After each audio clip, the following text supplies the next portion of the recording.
क्या है, कैसे करना है और ये क्यों दिया जाता है। ठीक है, तो इसको आप समझिए कि एनईपी 2020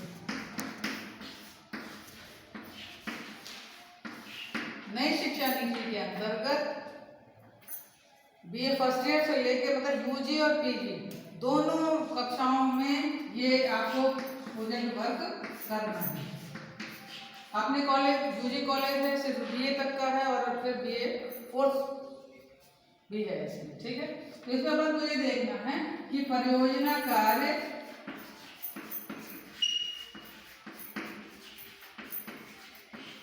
सबसे पहले तो ये परियोजना कार्य आप लोगों को मतलब बीए और एमए में दिया क्यों जाता है, जबकि पहले ये प्रोजेक्ट वर्क एमफिल में होता था, फिर अब एमफिल भी खत्म कर दिया गया है, फिर बीए में दिया गया। परंतु तो आप ये समझना है कि परियोजना कार्य हर बच्चे को क्यों करना है।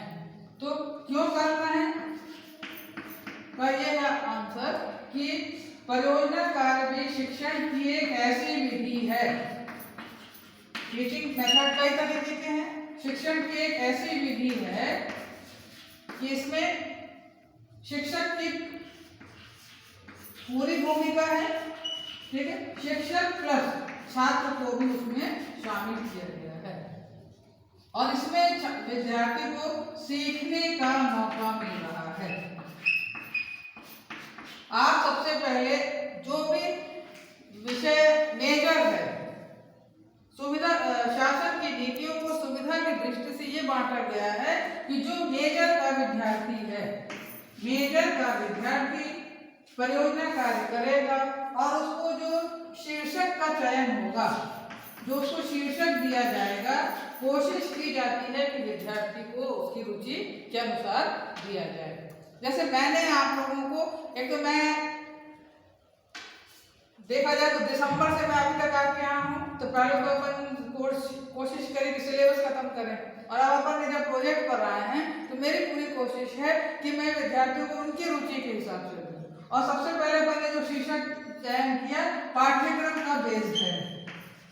ठीक है, पाठ्यक्रम जो आपका बीए में first year, second year, final और फोर्थ जो ईयर है उसमें जो पाठ्यक्रम दिया गया है उस पाठ्यक्रम के अनुसार बच्चों को देने का प्रयास किया है, ताकि इसी आधार पर बच्चों का एक चैप्टर पूरा तैयार हो जाए, एक यूनिट उनकी पूरी तैयार हो जाएगी परीक्षा के लिए। ठीक है, जैसे मान लीजिए मैंने बीए सेकंड ईयर में एक विद्यार्थी ने कहा कि मुझे महात्मा गांधी, ठीक है, तो महात्मा गांधी पर उनको जो दिया गया है महात्मा गांधी के विचारों की वर्तमान युग में प्रासंगिकता। ठीक, उस बच्चे को यदि उसने प्रोजेक्ट लिया है तो महात्मा गांधी के जीवन परिचय से लेकर के उन्हें, जैसे मैंने उसमें ये कहा था, एक लाइन आप समझिए, उनके बचपन का नाम था मनु, फिर वो कहलाए मिस्टर गांधी, मिस्टर गांधी के बाद वो बनते हैं बैरिस्टर, बैरिस्टर के बनने के बाद वो जब दक्षिण अफ्रीका चले जाते हैं, उन्होंने वहां जब 19 वर्षों तक रहे और अपना काम करते हैं और उसके बाद जब भारत आते हैं तो उन्हें बापू कहा गया और उसके बाद राष्ट्रपिता। ठीक है, तो ये जो व्यक्ति हैं इनकी मनु से लेकर राष्ट्रपिता बनने तक की जो सफर है, यदि हम उसको परियोजना कार्य में लेते हैं तो नई शिक्षा नीति में शिक्षण का उद्देश्य क्या है, एक ऐसी विधि विकसित करना, ऐसा कार्य करना जिसमें शिक्षक और छात्र की भूमिका रहेगी और इसमें शिक्षक जो विद्यार्थी है उसे सीखने का मौका मिलता है। और इसमें सबसे बड़ी बात है लर्निंग आउटकम आपके, आपको परियोजना कार्य में नई शिक्षा नीति का आधार यह है कि विद्यार्थी ने इस परियोजना कार्य से क्या सीखा, मेन है इसने क्या सीखा। सीखने तक पहुंचने के लिए जैसा एक उदाहरण हमने दिया, उस दिन हमने बताया था कि वैष्णव जन ते तेरे कहिए इनका प्रिय भजन था, परंतु इन्होंने ये अपनी धारणा से सीखा था, जो उनके यहाँ काम करने आती थी उनसे उन्होंने ये सीखा। माँ तो धार्मिक प्रवृत्ति की थी ही, परंतु वातावरण जो उनको मिला वो एक ऐसा मिला। अब ये आता है, ये भजन किसने लिखा, नरसिंह मेहता ने लिखा, कब लिखा, उसका क्या आधार था। तो देखिए हम सिर्फ काम कर रहे थे महात्मा गांधी पर, परंतु परियोजना कार्य के माध्यम से, शिक्षा नीति के माध्यम से ये उद्देश्य शिक्षण की ये विधि है कि जो छात्र है, जो परियोजना कार्य कर रहा है, उसमें क्रिटिकल थिंकिंग, क्रियात्मक सोच उसको लाना है, इसमें उसका आलोचनात्मक सोच उसकी विकसित होगी और उसका ज्ञान में वृद्धि होगी, उसकी भाषा का सुधार होगा, भाषा के उसके पास कई ऐसे माध्यम आएंगे विषय को सीखने के, उसके माध्यम से वो महात्मा गांधी तक पहुंचने का प्रयास करें। बीए फाइनल में एक बच्चे का है मेजर में, उसने लिया है नरेंद्र मोदी जी का कि विदेश यात्रा और विदेश यात्रा के माध्यम से भारत के वैदेशिक संबंध या विदेश नीति पर क्या प्रभाव पड़ता है। तो मैंने उसको बताया कि आप यहां से लिखना शुरू करिएगा, जैसे कि ये चीज है,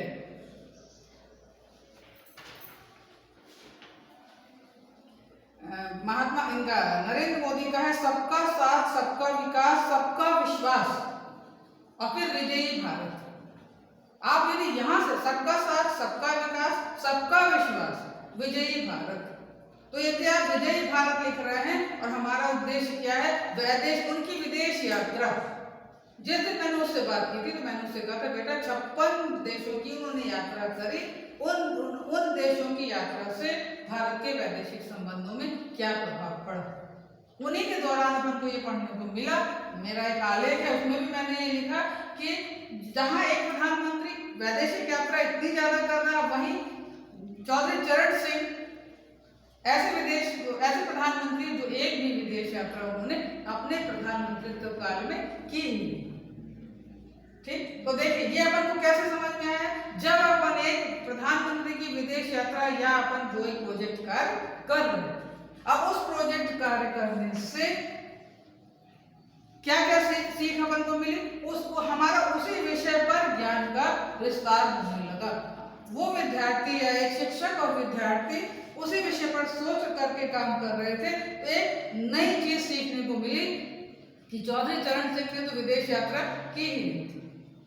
तो ये अपन कैसे अपन को समझ में आया, अध्ययन के दौरान उसी विषय पर गहन अध्ययन किया, क्रियात्मक सोच बनी, क्रिटिकल थिंकिंग बनती है, इन्हीं सब के माध्यम से, प्रोजेक्ट वर्क के माध्यम से लर्निंग आउटकम तैयार होता है। प्रोजेक्ट का उद्देश्य है कि कोई भी विद्यार्थी अपने लिए विषय पर, अपने परियोजना कार्य के विषय पर वो कितना काम करता है, किस गहराई तक जाकर के काम करता है। मैंने अभी एक वीडियो बनाया, भारत में नारी अदालतें, कई बच्चों ने वो भी विषय लिया हुआ है। अब नारी अदालतों में अपन कैसे पहुंचेंगे, सबसे पहले महिला किसे कहते हैं, नारी क्या है। अब अपन को इसके लिए मैंने उस दिन भी आपको बताया था कि महिलाओं का एक स्वर्ण युग भी था, गार्गी, मैत्री, अपाला, घोषा, ये जो महिलाएं हैं वैदिक काल की हैं, शास्त्रार्थ किया करती थी, वो उनका स्वर्ण युग था। फिर मध्यकाल आया और आज की स्थिति में हमको पहले नारी की वो स्थिति देनी पड़ेगी। फिर क्या वजह है कि हमें नारी अदालतों की आवश्यकता पड़ गई, उसके लिए एक प्रोजेक्ट रखा गया और वो प्रोजेक्ट पहले सफल हुआ जम्मू कश्मीर और असम में 50-50 ग्राम पंचायतों में देखा गया। वो 23 की बात थी, 2024 में कर्नाटक में रखा किया जा रहा है और बिहार में।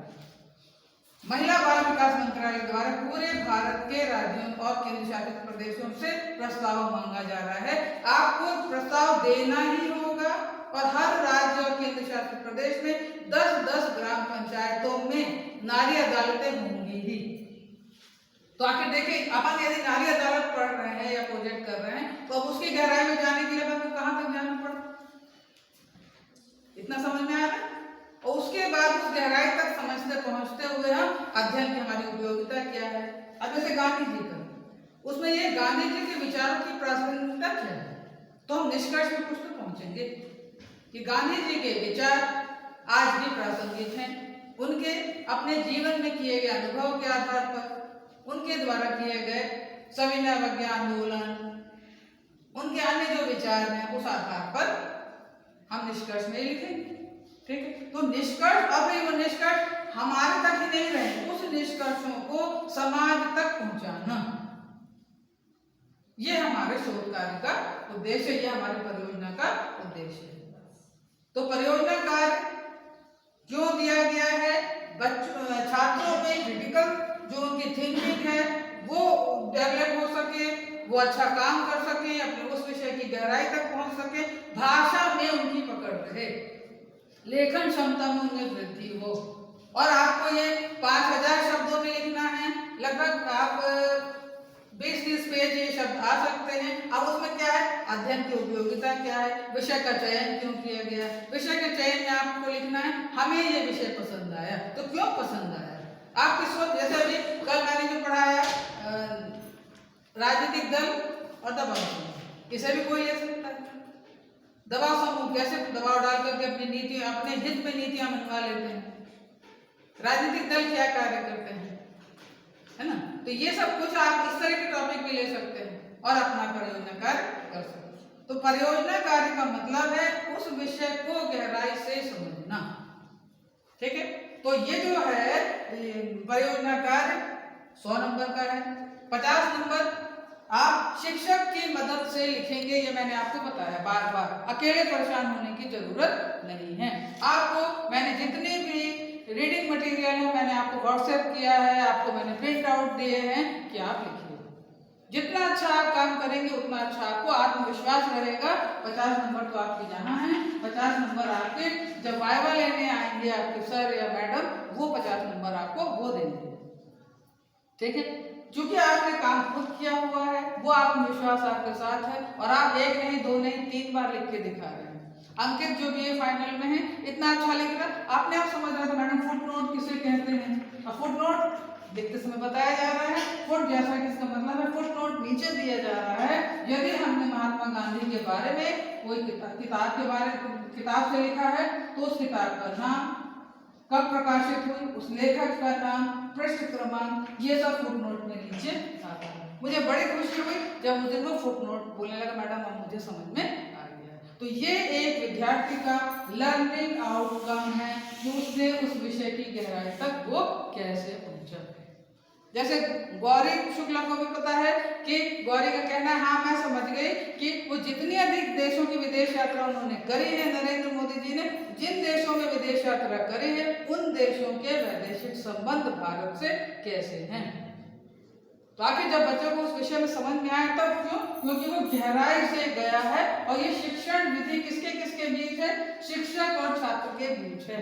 ये भी एक शिक्षण की विधि है, इसमें बकायदा आपको 100 नंबर दिए जाते हैं, ठीक है। तो ये जो है आप परियोजना कार्य को बहुत हल्के से मत लीजिए, ये आपके करियर के लिए बहुत अच्छा है और आगे आप इसमें आपकी लेखन क्षमता भी बढ़ेगी, मनन क्षमता भी बढ़ेगी, विचारशीलता जितनी अधिक बढ़ेगी आपका विषय पर उतना अधिक कमांड होगा, ठीक है। तो अब मेरे ख्याल से अब आप लोगों को परेशानी नहीं होगी ये समझने में कि परियोजना कार्य क्या है। क्योंकि आप 12वीं पास विद्यार्थी, मतलब 12वीं क्लास में पढ़ रहे हैं, अब आप 13वीं क्लास में हैं, तो 13वीं क्लास में इतना तो किया जा सकता है कि किसी भी विषय जो आप विषय का चयन कर रहे हैं उसका गहराई से अध्ययन करना, उस विषय की तह तक पहुंचना। जैसे मैंने उदाहरण बताया महात्मा गांधी का, आप कोई सा भी ऐसा विषय ले सकते हैं कि विषय की तह तक पहुंचना होगा और फिर वर्तमान समय में उसकी क्या, जैसे मान लीजिए कोई मतदान व्यवहार में करता है तो मतदान व्यवहार में भी ऐसा होगा। और जैसा मैंने एक दिन आपको ये भी बताया था कि राजनीति विज्ञान पूरा विश्व, जैसे हम लैब में काम नहीं कर सकते परंतु हमारा पूरा विश्व जो है वो हमारे लैबोरेटरी है, तो हम उस अपनी प्रयोगशाला के आधार पर काम कर सकते हैं और अपने परियोजना को कार्य को पूरा कर सकते हैं, ठीक है। अब यदि किसी बच्चे की जिज्ञासा हो तो बताएं, या ऐसा कोई प्रश्न जो छूट गया हो, मैं बताना भूल गई हूँ और आपके मन में ऐसा कोई प्रश्न हो तो आप बताइए। 50 नंबर जो आप लिखेंगे वो आपको करना है, 50 नंबर में आपका वाइवा होगा, कुल मिला के 100 अंकों का प्रोजेक्ट है, ठीक है। मगर इसमें मेन पूरा जोर दिया गया है कि शिक्षक द्वारा दिए गए विषय शीर्षक से विद्यार्थी कितना लाभान्वित होता है, उस विषय की गहराई तक पहुंचता है और अपना लर्निंग आउटकम वो क्या सीखता है, ठीक है। आपने इस परियोजना कार्य के माध्यम से क्या सीखा, ये एनईपी 2020 का उद्देश्य है। आपने कौशल विकसित करना, ये आपका परियोजना कार्य का उद्देश्य है, ठीक है। विद्यार्थियों बहुत बहुत धन्यवाद।